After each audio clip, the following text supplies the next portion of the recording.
పశ్చిమ ఆసియాలో ఏ క్షణంలో ఏం జరుగుతుందో తెలియని ఉత్కంఠ నెలకొంది. అమెరికా, ఇరాన్ మధ్య రెండో విడత శాంతి చర్చలు జరగనున్న తరుణంలో అగ్రరాజ్యం అమెరికా అనూహ్యంగా హార్ముజ్ జలసంధిని తన పూర్తి ఆధీనంలోకి తీసుకుంది. కేవలం హెచ్చరికలతో ఆగకుండా ఇరాన్ ఓడరేవులను పూర్తిగా దిగ్బంధించి ప్రపంచ దేశాలను నివ్వరపరిచింది. అరేబియా గల్ఫ్ నుంచి గల్ఫ్ ఆఫ్ ఒమన్ వరకు అమెరికా యుద్ధ నౌకలు మృత్యు నీడలా పహారా కాస్తున్నాయి. 10,000 మందికి పైగా అమెరికా నేవీ, మైరన్ బలగాలు ఇప్పుడు యుద్ధ క్షేత్రంలో సిద్ధంగా ఉన్నారు. చర్చలు సఫలమై శాంతి విరుస్తుందని ఆశించిన వేళ అమెరికా చేపట్టిన ఈ మిషన్ దిగ్బంధనం ఎటు దారితీస్తుంది? ఈ స్టోరీలో చూద్దాం.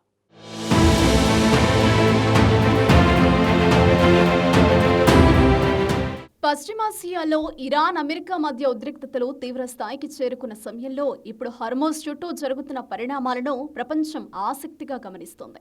ప్రపంచ ఇంధన సరఫరాలో కీలక పాత్ర పోషించే జలసంధి ప్రస్తుతం భౌగోళిక, సైనిక, ఆర్థిక పరంగా అత్యంత సున్నిత ప్రాంతంగా మారింది. ఇరాన్, అమెరికా మధ్య జరుగుతున్న ఉద్రిక్తతలు, దిగ్బంధన చర్యలు, సైనిక మొహరింపులు అన్నీ కలిసి హర్మోజ్ పరిస్థితిని మరింత క్లిష్టంగా మార్చాయి. ప్రస్తుతం హర్మోజ్ చుట్టూ అమెరికా భారీ సైనిక శక్తిని రంగంలోకి దింపింది. పశ్చిమాసియా జలాల్లో అమెరికా నేవీ, మెరైన్లు, ఎయిర్ ఫోర్స్ సిబ్బంది కలిసి పెద్ద ఎత్తున ఆపరేషన్ నిర్వహిస్తున్నట్లు తెలుస్తోంది. దాదాపు 10,000 మందికి పైగా సైనికులు ఈ ఆపరేషన్లో పాల్గొంటున్నారు. అంతేకాకుండా డజనుకు పైగా యుద్ధ నౌకలు, ఎయిర్ క్రాఫ్ట్ క్యారియర్లు, గైడెడ్ మిసైల్ డిస్ట్రాయర్లు, యాంఫిబియస్ అసాల్ట్ షిప్లు హర్మోజ్ చుట్టూ మోహరించబడ్డాయి. గాల్లో 100కి పైగా యుద్ధ, నిఘా విమానాలు గస్తీ కాస్తున్నాయి.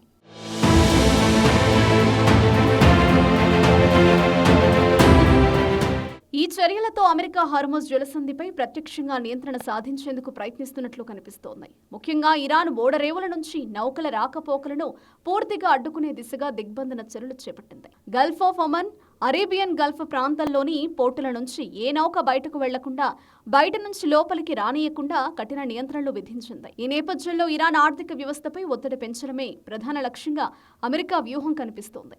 అమెరికా జారీ చేసిన ఆదేశాల ప్రభావం కూడా వెంటనే కనిపించింది. గడిచిన 24 గంటల్లో ఇరాన్ పోస్టుల నుంచి ఒక్క నౌక కూడా బయలుదేరలేదని తెలుస్తోంది. అంతేకాకుండా అమెరికా హెచ్చరికల నేపథ్యంలో కనీసం 6 వాణిజ్య నౌకలు తమ ప్రాణాన్ని మధ్యలోనే నిలిపివేసి తిరిగి పోర్టులకు చేరుకున్నాయి. ఇది అంతర్జాతీయ షిప్పింగ్ రంగంలో ఆందోళనలు మరింత పెంచింది. సముద్ర మార్గాల్లో భద్రత లేకపోతే వాణిజ్యానికి ఎంత పెద్ద ప్రమాదమో ఇది చూపిస్తుంది. అయితే ఇక్కడ గందరగోళ పరిస్థితి కూడా నెలకొంది. ఒకవైపు అమెరికా సెంట్రల్ కమాండ్ ప్రకారం నౌకల రాకపోకలు తీవ్రంగా తగ్గాయని చెబుతుండగా, మరోవైపు కొన్ని నివేదికలు మాత్రం గత 24 గంటల్లో 20కి పైగా నౌకలు హర్మూజ్ గుండా ప్రయాణించాయని చెబుతున్నాయి. దీంతో హర్మూజ్ను పూర్తిగా మూసివేశారా లేక పరిమిత స్థాయిలో రాకపోకలు జరుగుతున్నాయా అన్నది ఇంకా స్పష్టంగా తెలియాల్సి ఉంది.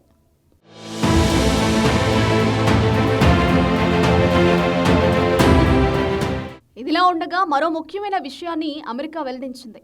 అంతర్జాతీయ వాణిజ్య నౌకల స్వేచ్ఛకు ఎలాంటి ఆటంకాలు కలగకుండా చూసుకుంటామని హామీ ఇచ్చింది. ఇరాన్కు సంబంధించిన నౌకలపై కఠిన చర్యలు తీసుకుంటున్నప్పటికీ ఇతర దేశాల వాణిజ్య నౌకలకు భద్రత కల్పిస్తామని చెబుతోంది. కానీ గ్రౌండ్ రియాలిటీలో మాత్రం పరిస్థితి భిన్నంగా ఉంది. ఉద్రిక్తతల కారణంగా అనేక దేశాలు తమ నౌకలను ఈ మార్గంలో పంపడంపై వెనుకంజ వేస్తున్నాయి. ఇక ఇరాన్ కూడా ఈ విషయంలో కఠిన వైఖరిని అవలంబిస్తోంది. తమ జలసంధి పరిధిలో జరిగే ప్రతి కదలికను ఖచ్చితంగా గమనిస్తున్నామని, తమ అనుమతి లేకుండా ఏ నౌక కూడా సురక్షితంగా ప్రయాణించలేదని ఇప్పటికే స్పష్టం చేసింది. దీంతో హర్మూజ్ ప్రాంతం ఒక రకంగా సైనిక పోటీ వేదికగా మారింది. ఒకవైపు అమెరికా ఆధిపత్యం, మరోవైపు ఇరాన్ ప్రతిఘటన. ఈ రెండు దేశాల మధ్య ఉద్రిక్తతలతో ప్రపంచ దేశాల నౌకల ప్రయాణం ఇబ్బందికరంగా మారింది. ఇక ఇప్పటికే ఇస్లామాబాద్లో జరిగిన శాంతి చర్చలు విఫలమైన వేళ మరోసారి జరిగే చర్చలు అత్యంత కీలకం కానున్నాయి. ఇప్పటి వరకు పెండింగ్లో ఉన్న అణు కార్యక్రమం, ఆర్థిక ఆంక్షలు, హర్మూజ్ నియంత్రణ వంటి విషయాలపై ఈ చర్చలో నిర్ణయాలు తీసుకునే అవకాశం ఉంది. ఈ చర్చలు సఫలమైతే పరిస్థితి కొంతవరకు చల్లబడే అవకాశం ఉంది. లేకపోతే ఉద్రిక్తతలో మరింత పెరిగే ప్రమాదం ఉంది.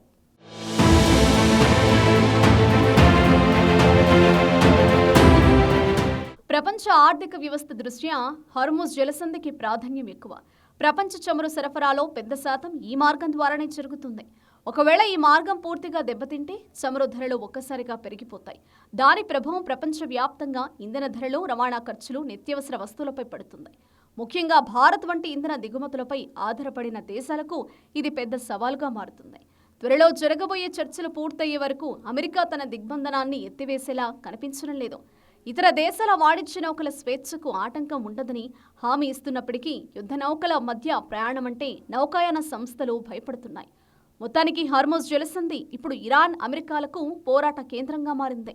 అమెరికా తన సైనిక పరాక్రమాన్ని ప్రదర్శిస్తూ ఇరాన్ను లొంగదీసుకోవాలని చూస్తోంది.